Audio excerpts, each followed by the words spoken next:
Welcome to the Wednesday Wake Up Club Breakfast Podcast. This episode's speaker is Emmy Award-winning Sharyl Attkisson, author of the new book Slanted and host of Full Measure. Sharyl spoke about the modern news media landscape, from fake news to fact-checkers, and how rapidly it's changed. All recorded live here at the Stephen P.J. Wood Building in Arlington, Virginia. So get some pepper jelly on your bagel and take a sip of your Thai tea, because you're listening to the Wednesday Wake Up Club Breakfast Podcast.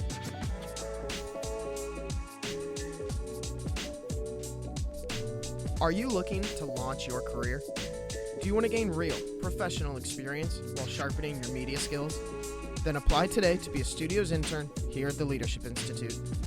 As a Studios intern, you'll master Adobe programs and get behind-the-scenes access to media professions across the board. Just go to leadershipinstitute.org and click on the Career tab to learn more. That's leadershipinstitute.org and click on the Career tab to learn more. Hi, everybody. Thank you so much. Thank you for the nice introduction. Thank you for having me come here. You know, during the introduction, they talked about me working at CNN. It really makes me think how much has changed. I was there when CNN was a news organization, a real news organization in the 1990 timeframe, and it's changed so much. And that is a whole chapter in my new book, Slanted.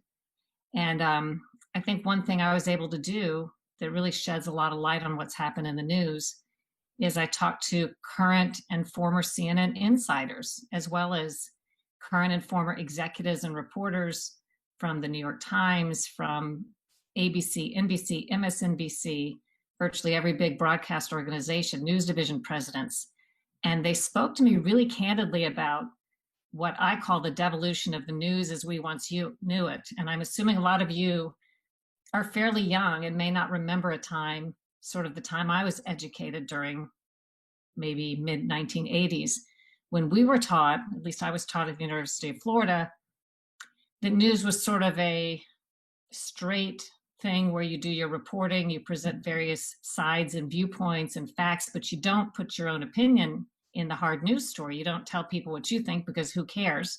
And you're usually not an expert on the topic anyway. You're getting information and expertise from others. But maybe all you know today, if you're pretty young, is this news environment we have today where that's all changed. And it's really only changed relatively quickly in the last few years. I would say the big start of this was about the 2015-16 timeframe, this election, the election cycle. And this is a new thing to so many of us who have been into journalism for decades, because this is not how we were taught things work. You watch the New York Times today, or you read the paper, there was a time when they would not have blended the reporter's opinion as if it's a fact, unattributed in a hard news piece on the front page. And they do it all the time now. The reporters at the Times write articles pretending to know the mind, sort of like a novel, to be inside the mind of the person they're reporting on or criticizing. For example, Donald Trump. There are articles that say what he was thinking and what he was doing when he was alone in a room one night. Of course, they don't have any information as to whether that could be true or not. They're just going by, I guess, what somebody told them, not attributing it. Again, this is the stuff that may have been written in novels or opinion pieces of just a few years back that's now passing itself off as hard news. This is a huge shift and a huge change. And there's a very powerful industry driving it, an industry made up of politicians and politicos and corporations and PR firms and nonprofits and LLCs and blogs and super PACs that all work together to control narratives, control information, control the news.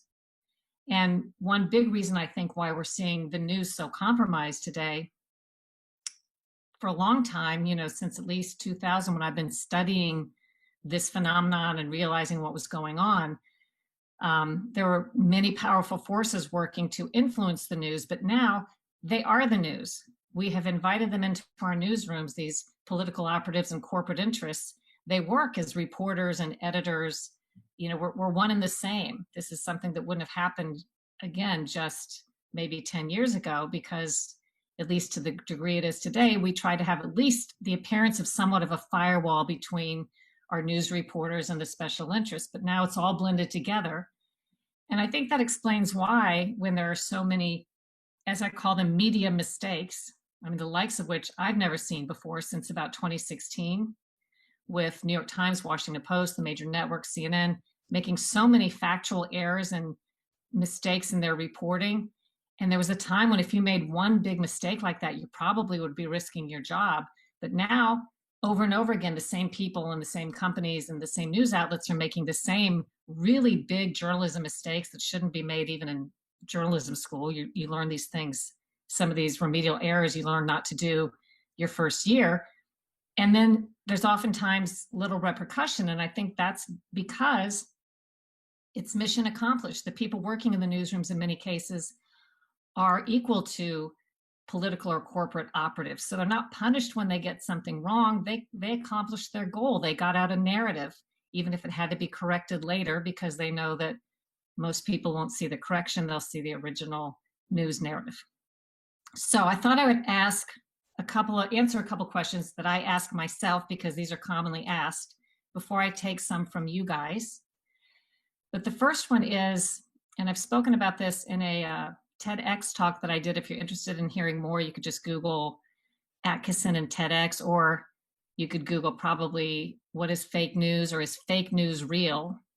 And in there I define, or I talk about what is fake news, because a lot of people, when I go speak and I ask who they think invented the phrase in its modern context, I mean, it's been used for a long time, but I mean, in the past couple of years, most people think Donald Trump came up with the phrase and popularized it. And what they don't know, as I traced in my book, The Smear, this is a phrase that was really put on the forefront by a nonprofit called First Draft, which was started at the beginning of the 2015 election cycle.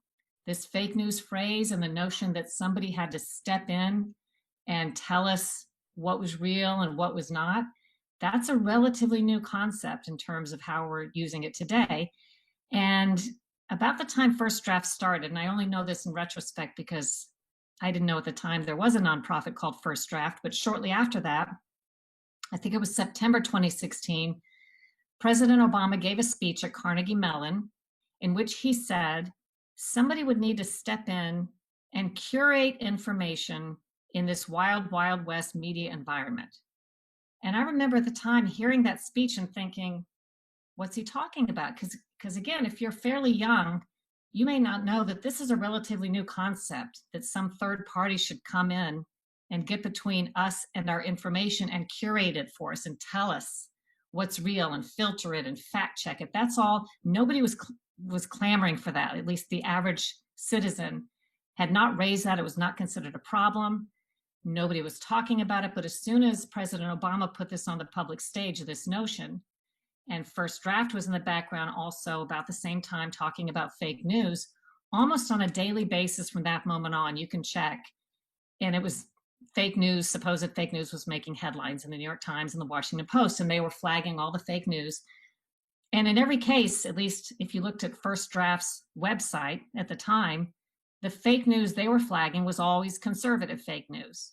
There was no liberal fake news in their view. So it made me sort of think, is there a special interest behind this, as there often is?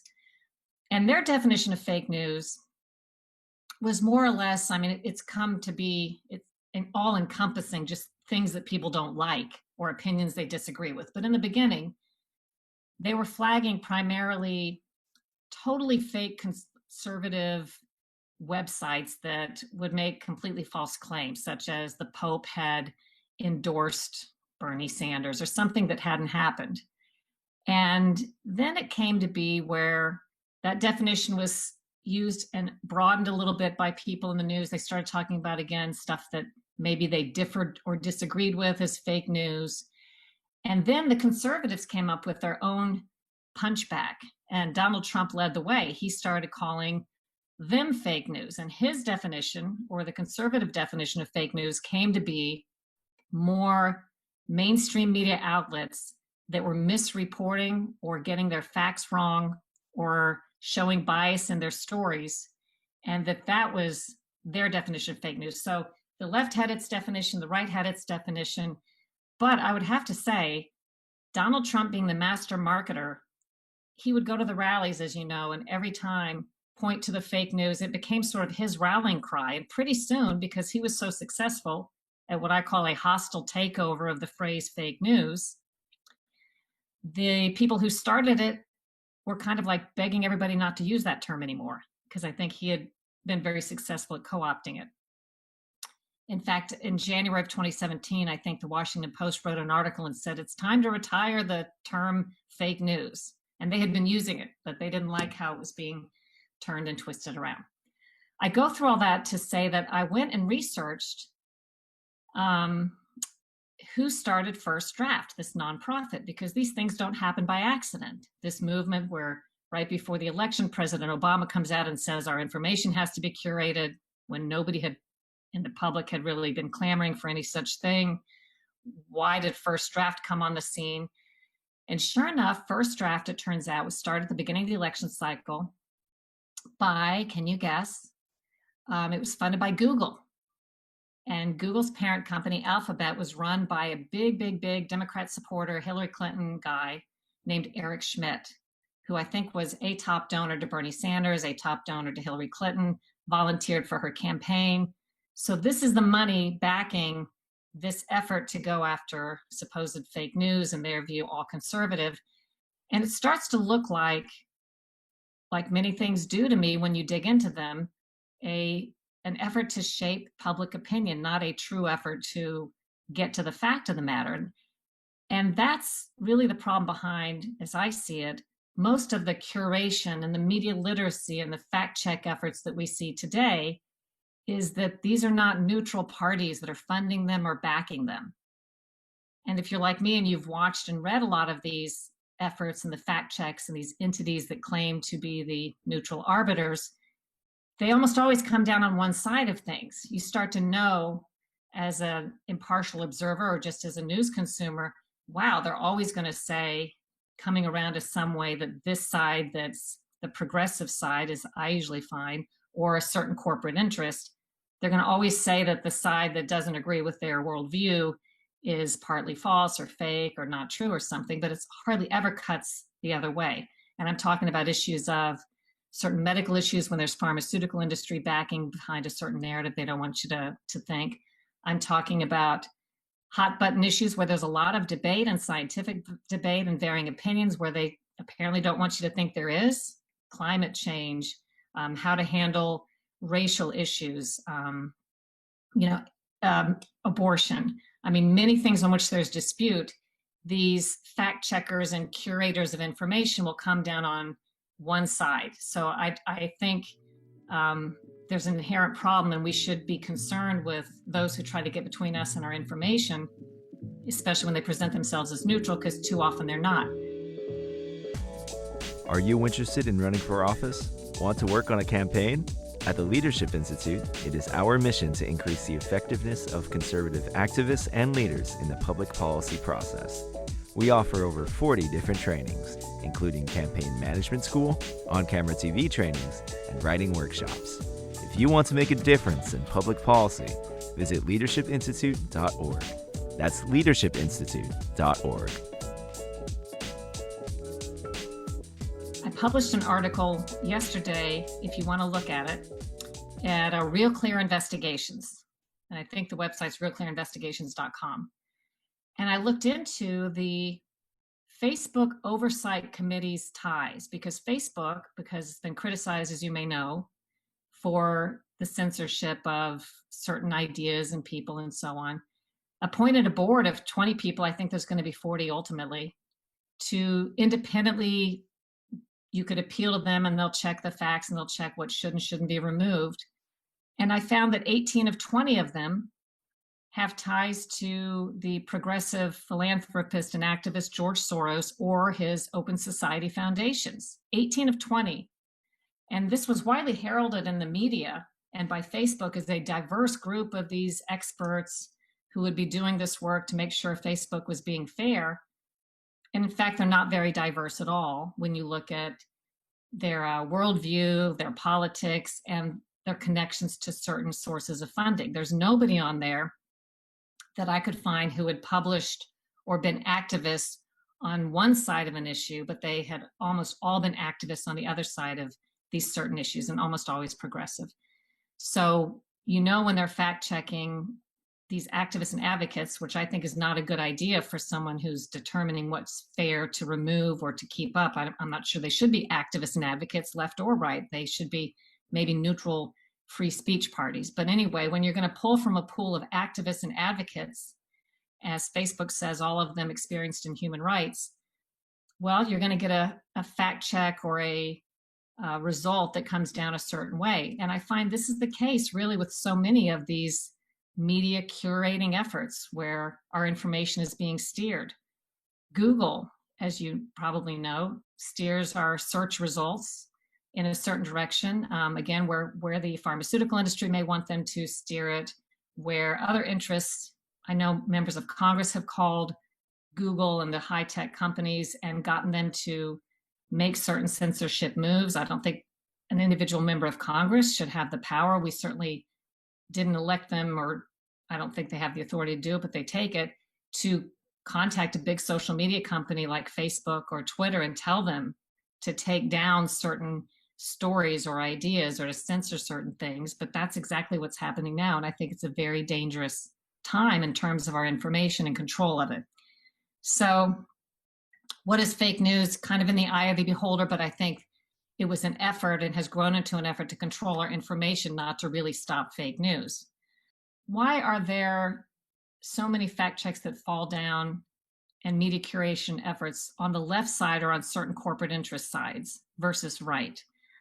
I will say in fairness, I think corporations of all kinds would like to control the news content that we have and news narratives. I think political activists and figures on left and right would like to control what we see on the news and what we read on social media.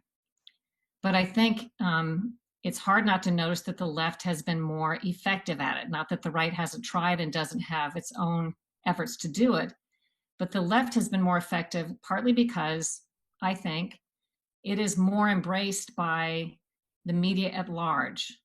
What do I mean by that? Well, let's look at Media Research Center on the right and Media Matters for America, the smear left group headed by David Brock. I did some research. Media Research Center does a lot of media criticism when they think the media has been biased and unfair. Media Matters actually does more. They're just a huge organization of network of nonprofits and LLCs and super PACs that all get together to boycott and do a lot of really social activism, but they are treated often by the press as if there's some sort of neutral arbiter of facts. A lot of times the press refers to their research, which is conflicted, and they certainly have a lot of false and misleading information, but they're quoted as if there's some authority, as if Media Matters is a neutral authority. And I've even talked to reporters who don't know the history of what it's about and who it supports and how it was started, and they thought, because they don't do their homework, it's a neutral group. So I think because so many times the left views are presented and embraced by the media at large as if it's a legitimate view, whereas the conservative counterparts are not treated that way, it's why the left seems so much more successful when they're trying to control the narratives.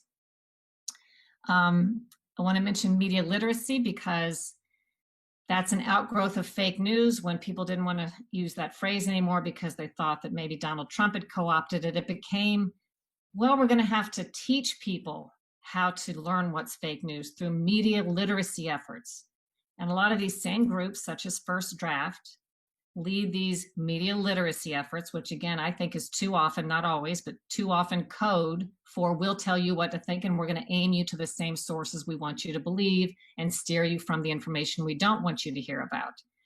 And this is very dangerous in my view because these groups, under this patina of legitimacy and fairness and that they have the answer to what we should all be looking at in terms of news and information, they're partnering with academic institutions such as Harvard and major universities. They're helping with groups that write laws in states that are passing that certain things be taught in public schools as young as elementary school about what children should be taught they can believe and not believe.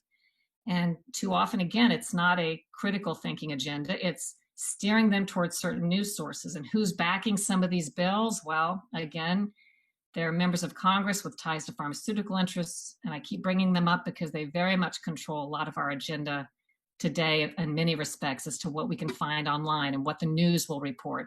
And they're backing certain people by giving contributions to certain members of the legislature in a state who then propose bills to curate information a certain way and teach media literacy in schools to steer the kids away from some information and toward other information. So I think media literacy efforts, you really have to dig deep. It sounds good. Fact checking sounds good. Going after fake news sounds good. But unfortunately, every time I think we invite third parties in to help us decide what's news or what's real, we're inviting or we're opening ourselves up to the possibility that we're going to be, shaped and the information is going to be censored instead of opened up to us. Social media searches. Oh, I wanted to use the example of how a narrative, we're kind of subject to narratives, even people on the news who work in the news who don't know it or don't even mean to be. And you have to think just one step deeper than maybe you think of. Like you may watch the news and say, I know I'm getting just a news narrative that somebody wants me to think because they're all talking about the same thing, using the same language, using the same phrases. But you have to go even a step further. And the example I wanted to use, and I did a podcast talking about this, was police reform. So in the wake of all of this violence and the problems over policing, I would say almost every station I've listened to has reporters who will say something like, reporters and analysts, well, we all know policing needs to be reformed, but not so sure about defunding. But they start with the caveat, well, we all agree police should be reformed. And I'm thinking about that just as an analytical thinker. Well, who knows that? These reporters and analysts who are saying it, I don't think have studied police agencies across the country. What are the issues? What does police reform mean? What are you even talking about? Reform what? I doubt they're experts in it, but they have accepted the narrative, even as they think they're bucking it by saying, well, we don't need to defund the police, by agreeing that the police somehow at large must be reformed, by saying those words without really knowing any information about it. They've fallen victim to the narrative. They've already agreed and accepted a little piece of the narrative unquestioningly. And as a reporter, when I was first working in the business, I covered a lot of different police departments and problems on police agencies. And I learned a lot about what some were doing wrong and the accreditation process and the responsibility of police to take people into custody peacefully if possible, even if they're justified in using violence. The trick is to try not to have to use violence, even if you're allowed to based on what the suspect's doing. You want to take someone into custody without hurting them. I learned a lot about good policing, bad policing. I've covered agencies where it's been done well. I've covered agencies where it's been done poorly. But I think in fairness, based on what I know, and I probably know a little more than a lot of reporters talking about this, I think it's an overgeneralization to make this statement, we all know policing needs reforming. I'm not even sure what that means or what they mean when they say that, but I don't think there's any evidence that at large, and it may be the case, I'm just saying there's no evidence that all police agencies or the police industry needs reforming. We have quite a good record compared to most countries when it comes to policing. There are some departments that have stellar records that I wouldn't say need much, if any, reform at all. Maybe they don't. Maybe they have a lot they could teach other agencies. On the other hand, I've worked and covered police agencies that have big problems. So again, beware when you hear people say things like, we all know, we all agree policing needs reform. If you don't know it, maybe they don't know it. Use your common sense and think, why are they saying that? Who wants us to think that and why? I guess that's sort of the biggest question I ask myself when I watch the news or I see narratives repeated on news and social media, or they want to squelch certain viewpoints and not have you hear them or find them. I'm always thinking, who wants me to believe that and why? What they're pushing out there. I worry that we've sort of exited the golden age of information that started with the advent of the internet, but seems to be drawing to a close if we don't do something about it, whereby we used to be able to get pretty much most information that's publicly accessible without a lot of filtering on the internet. But now we're seeing so many efforts to filter and curate and fact check and rule out and controversialize and pull down accounts and deplatform and cancel. I'm afraid that your kids, or even when you get older, you won't even hardly remember a time when information was readily accessible on the internet free from the bias of those who want to steer us in a certain direction. So that's one of my biggest concerns today. Last point, and then I will take some questions if you have any.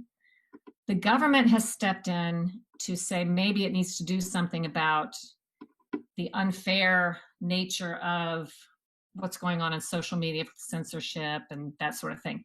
Democrats, many of them actually think more information should be censored or taken down because they think not enough is being pulled down, and they're criticizing big tech companies for that. Republicans tend to say too much information is being taken down and they're being specifically targeted. I just worry that when the government steps in, I'm not sure that's the answer either, because again, you're inviting a third party, and believe me, every member up on Capitol Hill, they collect contributions from industries and different organizations. They have their own interests. Every time you invite a third party to get in the way of you and your information, I think it's just another chance for somebody to apply censorship. When I talk about censorship of big tech companies, you may say to yourself, well, censorship is only when the government does it. But I'm arguing in my new book, Slanted, that I think the definition of censorship I now use in a different way to apply to what the big tech companies are doing, because they're inextricably tied to government and the decisions they make now. Maybe they feel they have to kowtow to what a Democrat or Republican says they should do, or risk being regulated or having new laws passed against them. So I think it's all tied so closely together that I talk about what the big tech companies do now in terms of censorship, even though it is not directly done by the hand of government. Thanks for listening to the Wednesday Wake Up Club Breakfast Podcast. If you enjoyed this episode, remember to share and subscribe wherever you listen to this podcast. To listen to more breakfast, head over to the Leadership Institute YouTube channel. And to see who our next WWCB speaker is, visit our website at leadershipinstitute.org.